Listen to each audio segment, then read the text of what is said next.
Mr. Parker really affected my life. He showed me that he wasn't just a teacher. He wasn't just there to help me through class. He was there to help me through life, and he was there to push me through everything I had. Mr. Parker really affected me because even though he addressed the whole class, he really made a point to connect with each and every one of us, and that's what made him so great and so personable every single day. JP really reminded me last year that I am fully capable of anything, and especially in a subject that was super difficult and I was worried about. He definitely helped me along with that. I mean, Parker is probably the single most connective teacher. When I came home from the hospital after my car accident 6 months ago, the first call I got was from Parker. He just exudes caring about his students. The lessons Mr. Parker taught us go so far beyond his class. Every day walking into his door, I knew that I would leave satisfied with the work I had done and that he cared about me individually. There are few things as exciting as the market revolution in the early 19th century on a Monday morning, correct?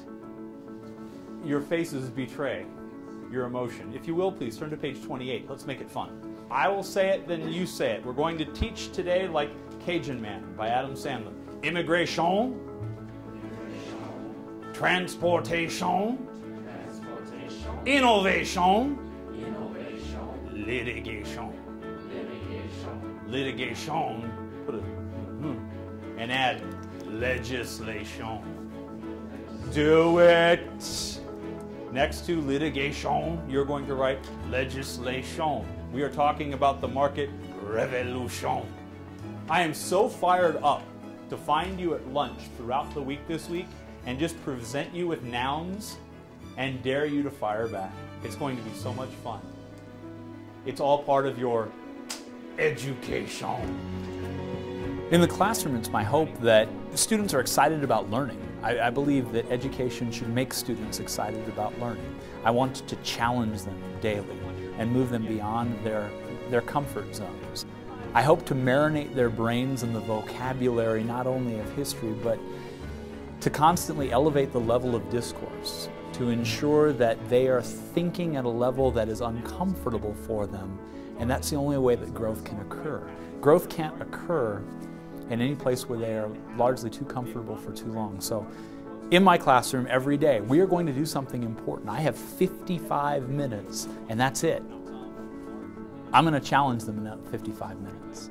I'm going to ensure that for that little piece of time, they are going to be thinking, they are going to be talking, they are going to be writing. Railroads. Okay, let's do railroads. I'm going to put railroads down here because I want to emphasize that they come later.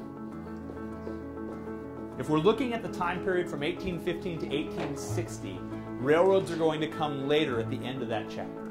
Excellent. And a specific example would be the Baltimore and Ohio Railroad. How many of you have played Monopoly?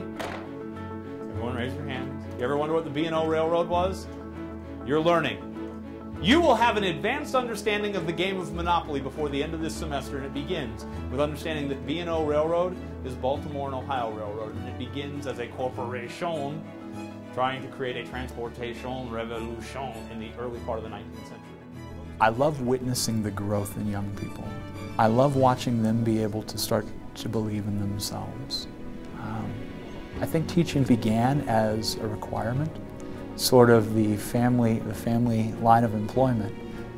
It has evolved to be something that is one of the nouns that I use to define myself.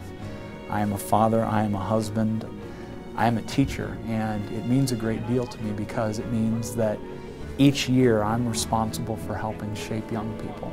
And it has less to do with the history or the football or whatever it is that I'm teaching and coaching. It has to do with making them believe that there's something great inside them and hoping that I can help them find that.